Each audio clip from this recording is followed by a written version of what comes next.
You know, you're obviously in a high-stress job. You know, these two over here, you know, they're always disagreeing with you, getting on your nerves. What do you do? What, you know, do you take it out on them, or do you just hold it in, go home, and kick the dog? What do I do? I take it out on you. Yeah, are you kidding me? Do you know what? Have you ever seen him bottle something inside and not the act? The only thing I bought is my own spit, which I pour on you after the show. That goes on the table a lot. Disgusting. Yeah, it's actually, I mean, you know what you do? Whenever you get ticked off about a job like this, you realize what a great job it is. So you kind of like, you know, if you have it, the worst thing that happens is if you have a bad shift. Well, and then you go home and whip the houseboy. Yes, the houseboys are punished in my basement. Yes, sir. Yeah, you way in the back. How many round pulse recorders does it take to screw in a light bulb?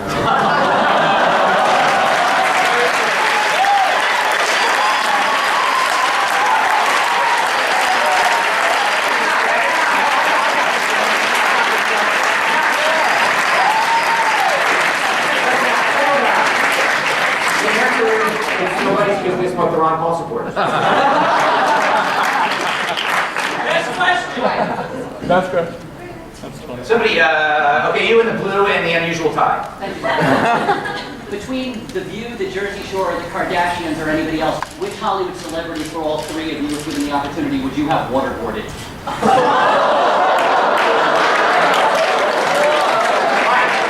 I like to take negative questions and make them positive. I love the Jersey Shore because it is an American dream. No, seriously, think about the tyranny of celebrity.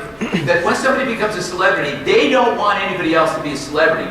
And the people that are really hard on Jersey Shore are celebrities who really don't deserve all the accolades they get. Jersey Shore comes in out of nowhere. This guy, I can't think of his name. What's his name? The Situation? Yeah. I was pretending. I have a poster from the book. I've never seen this show myself. But I mean, the guy's making $5-7 million a year. I mean, true, they're complete meatheads.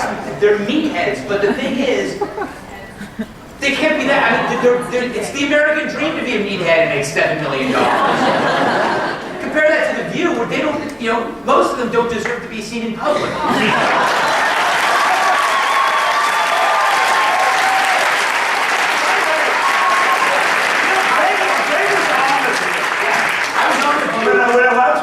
Stuff and what was for you? Really Here's you want to hear a great story. So when I was editor of stuff, I was the only dude in the audience. Yeah. It was all older women. And yeah, and he was the word dude.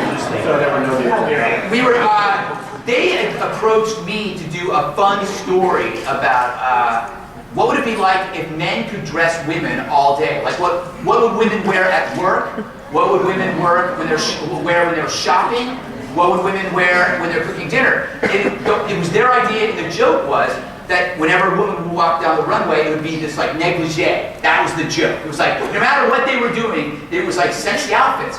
And we had this meeting, and they loved it and everything, and so I sit down, and I'm with Joy, I can't remember, one of them's gone, whoever. Star Jones. Yeah. And so like, they sit down and they go, we're so grateful that you agreed to do this. It's going to be so much fun. You're going to love it. And then once the lights went on, they go, how dare you? How dare you tell us how to dress? And I was like, wait a minute, you asked me to be here. But anyway, so they're a barrel of laughs. And like, we're just a barrel. Me and a couple of his staff members came, and again, it was like 3 guys surrounded by menopause.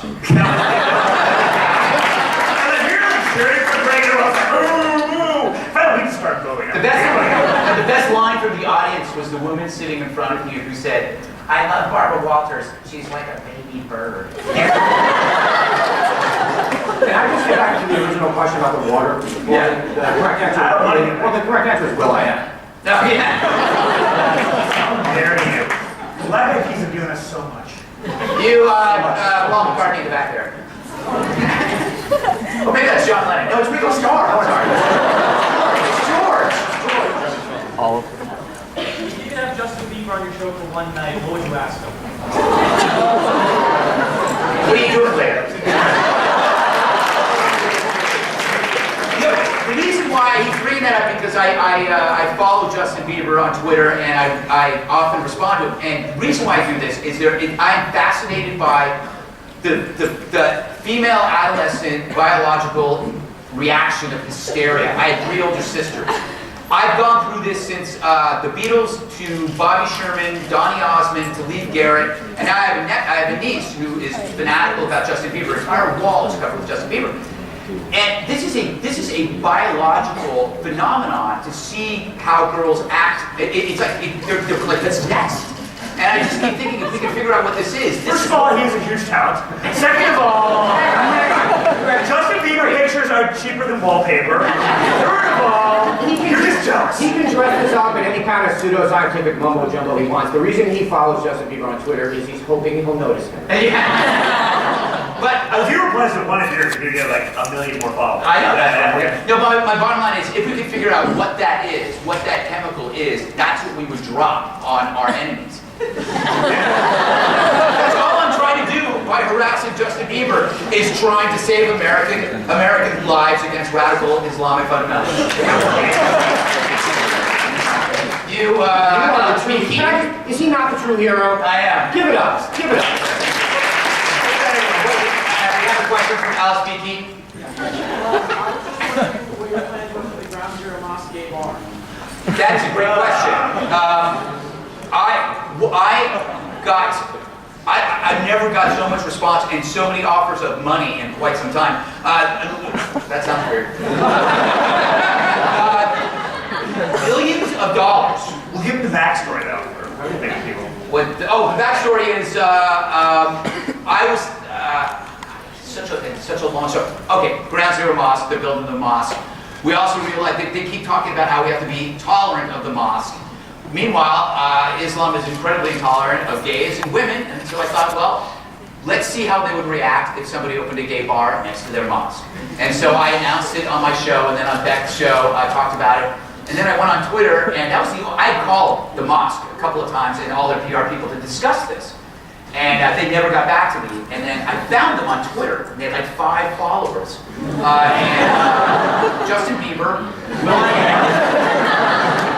Will Joy Behar. Joy Behar. And so I said, Barack Obama. yeah, Barack Obama. Barack Hussein Obama. And it's weird. I'm understanding. It says location Kenya. She says joking. So anyway, I found him on Twitter and I said, I'm opening a gay bar next to your mosque, and there is actually, there's space around that area. And they said, it's something along the lines that I can't remember. It's like if you can't be tolerant of our beliefs, there's no use having a dialogue. And that was what I wanted, because I wanted them to accuse me of being intolerant of their beliefs, because then I can just go back and just say, what?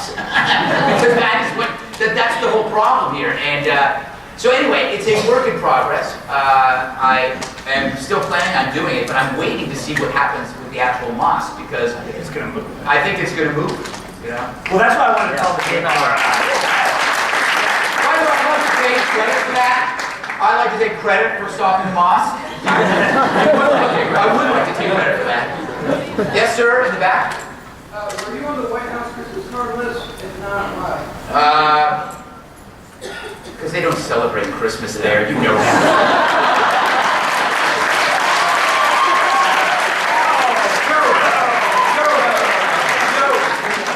They don't know I exist, come on. You with the glasses on your head. They do now. Yes. See it. How do we sail a fox, or should he run for president? I gotta tell you, I love the governor, and I'll tell you why. Because we now live in the strangest sitcom ever, and that, why are you pointing at me? All right, anyway. This guy's like pointing at stuff, making me nervous. Yeah, I think he's the guy we called earlier about the stuff. Your person is kicking. All right. The greatest thing about working at Fox, and to me it's the greatest job I've ever had, it's the greatest place to work at, it's the funnest people, it's like the perfect high school where all the women are beautiful and all the guys are dorks. It's incredible, there's no football team. There's just the band. The governor's office. Do you think you're saying something good? Hey, look, Huckabee's office is around the corner. So imagine being at work one day and the Gov's just walking by. And it's like, hey, Greg, what's up? So I say, hey, Gov. And he comes in, we sit, we're talking. And I'm sitting here going like, I'm sitting here talking to Governor Huckabee, and we're just shooting the poop about whatever. We actually get to a little... Governor is not shooting. We have a convo. We have a convo. But it's great because that's what Fox is like. It's like, it's just this surreal world. And I love having him there. He's probably one of the nicest people I've ever met. And he'd be great president. My question is, where are you guys partying tonight? Where aren't we? Translation, we've been invited nowhere. Yeah. Only Greg's Yeah, except I don't have a mini bar. I don't have a mini bar. Okay. Well, for now. Yes. Yeah. We don't drink though. No. Yeah. Or guessing. Oh my goodness. I still haven't given away these.